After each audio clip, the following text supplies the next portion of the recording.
स्वामीनारायण हरे, स्वामीनारायण हरे।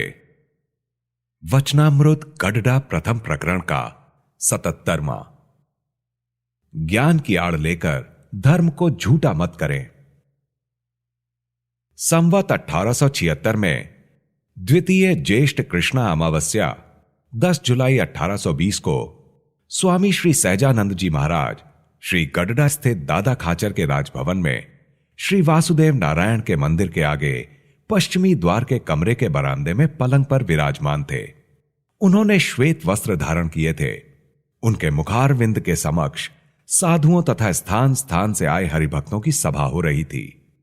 उस समय मुनि परस्पर प्रश्नोत्तरी कर रहे थे। इस अवसर पर एक मुनि अनजाने में ही भगवान के निश्चय के बल के आधार पर धर्म अर्थात स्वधर्म निष्ठा को झुटलाने की चेष्टा करने लगे। तब श्रीजी महाराज बोले, भगवान के ज्ञान का आश्रय लेकर जो कोई व्यक्ति धर्म को मिथ्या सिद्ध करने का प्रयास करता है उसे असुर समझना।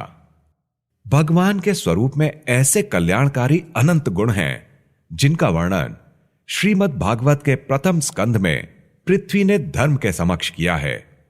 अतः जिसे भगवान का आश्रय होता है उसमें भगवान के कल्याणकारी गुण आते हैं, तथा जिसे भगवान के स्वरूप का निश्चय होता है उसमें एकादश स्कंद में बताए गए साधु के 30 लक्षण आते हैं। अतः जिसमें संत के 30 लक्षण ना हो उसे पूरा साधु नहीं समझना चाहिए, और जिसे भगवान का निश्चय होता है उसके हृदय में प्रभु के कल्याणकारी गुण अवश्य ही आते हैं। जब प्रभु के गुण संत में आते हैं तब वह साधु 30 लक्षणों से युक्त होता है। इसलिए आज से जो कोई पंचव्रत रूप धर्म को छोड़कर केवल ज्ञान अथवा भक्ति का बल ग्रहण करेगा वह गुरुद्रोही तथा वचनद्रोही है, तथा जो कोई धर्म भंग की ऐसी बातें करता हो उसे विमुख कहना चाहिए, और उसे तो ऐसा कहना चाहिए कि तुमने तो असुर का पक्ष लिया है, अतः हम तुम्हारी बात नहीं मानेंगे। ऐसा कहकर उस अधर्मी की बात को तुरंत झुटला देना।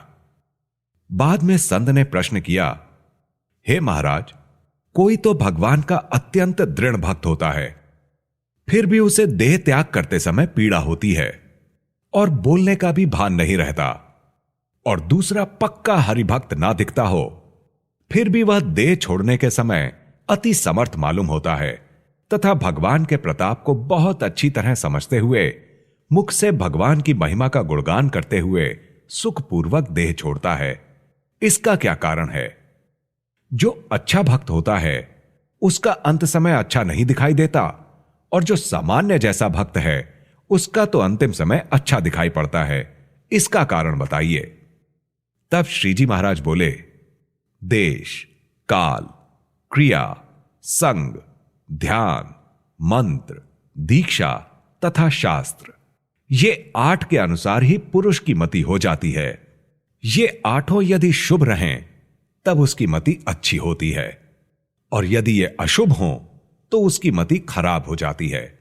और व्यक्ति के हृदय में परमेश्वर की माया द्वारा प्रेरित चारों युगों अर्थात सतयुग, त्रेता, द्वापर, कलयुग के धर्म एक के बाद एक प्रवृत्त रहते हैं।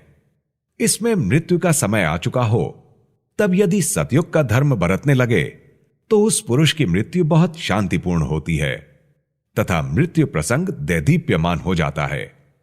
यदि त्रेता और द्वापर के धर्म उसके अंतःकरण में आ गए तो देहांत के समय उसकी मृत्यु इतनी शोभायमान नहीं रहती, और यदि मृत्यु के समय हृदय में कलयुग का धर्म आ गया तो उसकी मौत भयानक एवं दुखद दिखाई पड़ती है।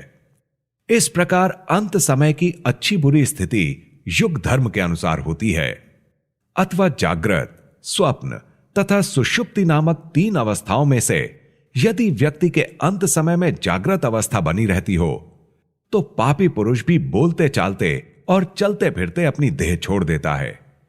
यदि अंत काल में स्वप्नावस्था बनी रहे तो भगवान का भक्त भी प्रलाप करता हुआ अपने शरीर को छोड़ता है, और अंतकाल में सुषुप्ति अवस्था की प्रधानता रहे तो भगवान का भक्त हो या विमुख पुरुष हो वह भी बेहोशी की हालत में ही मर जाता है।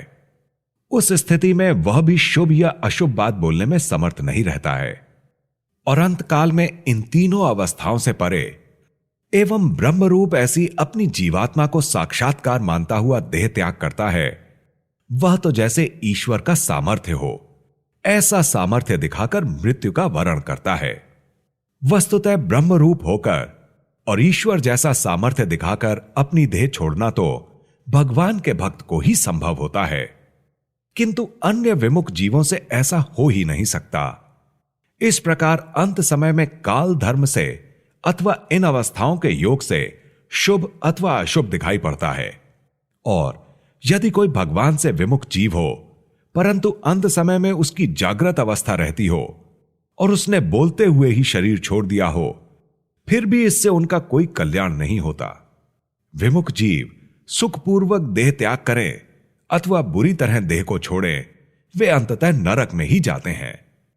परंतु भगवान का भक्त हो और भले ही वह बोलते चालते अथवा लड़खड़ाती जबान से प्रलाप करते हुए अथवा शून्य मौन रहकर अपना शरीर छोड़ दे, तो भी उसका कल्याण अवश्यम भावी है।